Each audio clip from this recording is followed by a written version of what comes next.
Hi everyone, welcome. So it's me, Lori from Inner Goddess Tarot, and today's video is my second video in my basic learning tarot video series. So I'm going to keep it short and brief, but these videos are really useful if you're just starting to learn tarot and you're looking for some direction. So last time in my first video we talked about gathering in your tools. So choosing your first deck and then learning how to care for your deck. These kind of basic things. So today, in the second video, we're going to talk about another important tarot tool, the tarot journal. Okay, so first of all, why keep a tarot journal? And what do you write in it? What's the use of it? Well, for me, I think a good idea to start with your tarot journal is to write, just don't overthink it, but just let it all out and write why you want to read tarot. What does it mean to you? What do you think it is? How do you think it works? What do you think it can do for you? So start there, and then it's really interesting to go back and read that, in the future and see how that opinion has changed for you. So you can start with a little bit of introspection.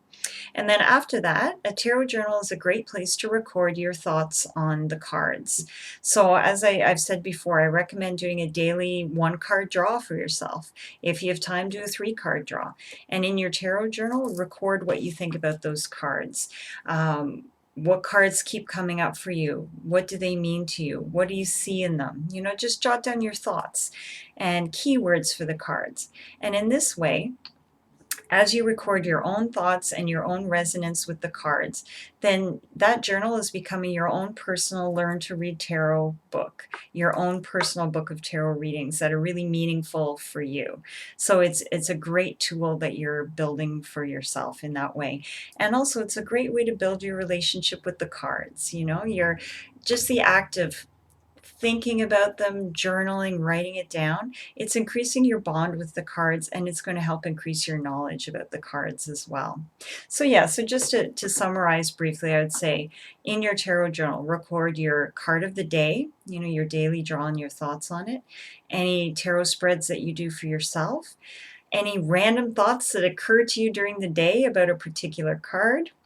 What else did I mention? Yeah, pretty much anything. Oh yeah, if you do a meditation with the cards, write down what came to you. You have a dream about the cards, write it down.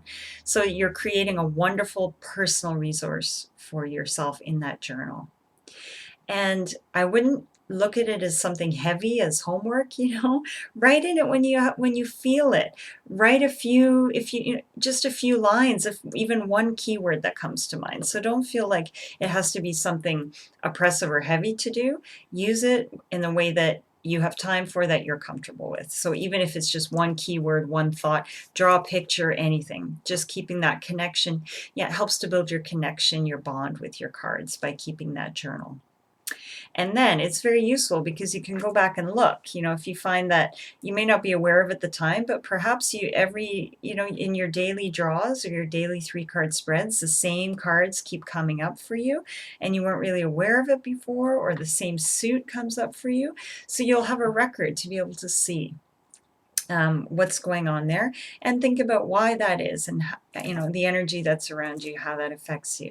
And also it can increase your confidence too, because if you do 3-card spreads for yourself and then go back to that reading after you've sort of put some time there and seen how things pan out, you can see how helpful that spread or how on point that spread actually was for you. Okay, and then lastly, on a very technical note, there are many ways that you can keep a tarot journal. So for me, a lot of times I like to actually write, physically write. So I have a beautiful book that I like to use.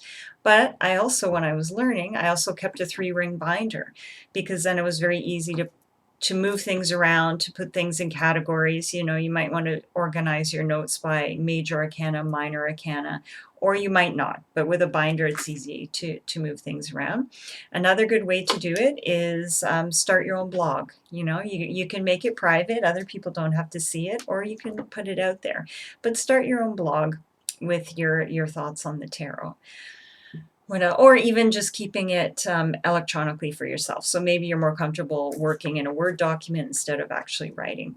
So all of these things, they don't matter. The most important thing is that you do it, you record your thoughts, you have something that you can look back on and something that you can use going forward into the future. You know, it'll end up being your own personal how to read tarot book. Great. Well, that was short and sweet. The Tarot Journal. Try it out. It'll provide a really valuable resource for you. Okay, so now in these first two videos, we've covered the very, very basics. So going forward, we're going to get into a little bit more depth, into a little bit more juicy material. So please stay tuned next week for video number 3. Thanks. Bye.